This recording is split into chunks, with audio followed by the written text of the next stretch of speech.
जब भी कोई हमारे सामने ज्यादा ताकत दिखाने लगता है तो अनायास ही हमारे मुंह से निकल जाता है, ज्यादा गामा पहलवान मत बनो। कौन थे गामा पहलवान जिनका नाम ताकत की पर्यायवाची बन गया? गामा पहलवान आजादी से पहले वाले भारत के वो पहलवान थे जिन्होंने अपने 50 के करियर में कुश्ती का एक भी मुकाबला नहीं हारा। आइए जानते हैं विश्व विजेता पहलवान गामा के बारे में। जन्म और शुरुआती जीवन। 22 मई 1878 में अमृतसर के एक कश्मीरी मुस्लिम परिवार में पैदा हुए गुलाम मोहम्मद बख्श। घर और गांव वाले प्यार से उसे गामा बुलाते थे।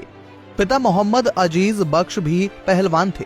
घर में चाचा, मामा, ताऊ सब वर्जिश किया करते थे, इसलिए पहलवानी खून और परवरिश दोनों में आ गई। 10 साल की उम्र में गामा ने पहली कुश्ती लड़ी।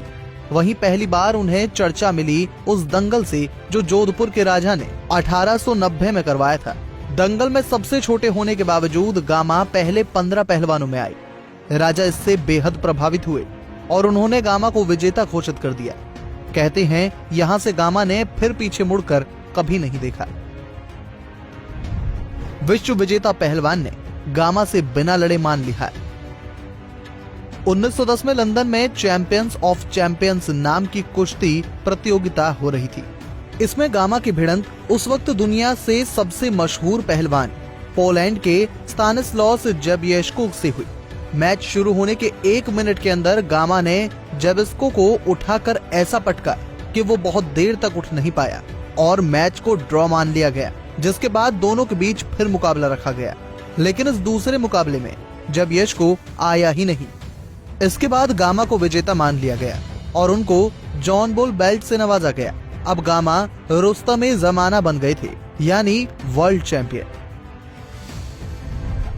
गामा से प्रभावित होकर ब्रूस ली ने बनाई बॉडी। गामा पहलवान की ट्रेनिंग बड़ी जबरदस्त होती थी। वो एक दिन में 5000 दंड और 3000 पुशअप्स करते थे। एक्शन स्टार ब्रूस ली भी गामा के बहुत बड़े फैन थे। उन्होंने गामा की ट्रेनिंग रूटीन के हिसाब से अपना खुद का रूटीन बनाया था। इतना ही नहीं, गामा ने ब्रूस ली को दंड बैठक और योग के कुछ आसन भी सिखाए थे, जिनको ब्रूस ली ने जिंदगी भर फॉलो किया। वहीं 1902 में गामा ने वडोदरा में एक पत्थर उठाया था जिसका वजन 1200 किलो से भी ज्यादा था। अब वो पत्थर गामा पहलवान के नाम से वडोदरा के म्यूजियम में रखा हुआ है। विभाजन के बाद पाकिस्तान चले गए। भारत के विभाजन के बाद गामा पाकिस्तान चले गए, जहां 1952 में उन्होंने कुश्ती से संन्यास ले लिया। एक वक्त पर दुनिया के सबसे मशहूर पहलवान रहे गामा के आखिरी के दिन बेहद गरीबी और मुश्किलों में बीते। उन्हें रावी नदी के किनारे एक झोंपड़ी बनाकर रहना पड़ा और इलाज के लिए अपने सोने और चांदी की ट्रॉफियां बेचनी पड़ी।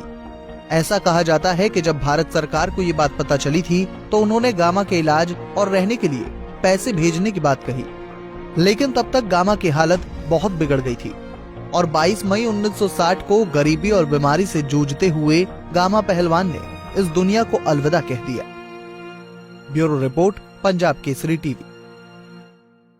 हमसे जुड़े रहने के लिए हमारे YouTube चैनल को सब्सक्राइब करें और नई वीडियो की नोटिफिकेशन के लिए बेल आइकॉन को दबाएं। अगर आप ये वीडियो Facebook पर देख रहे हैं तो लाइक जरूर करें और ज्यादा से ज्यादा शेयर करें। धन्यवाद।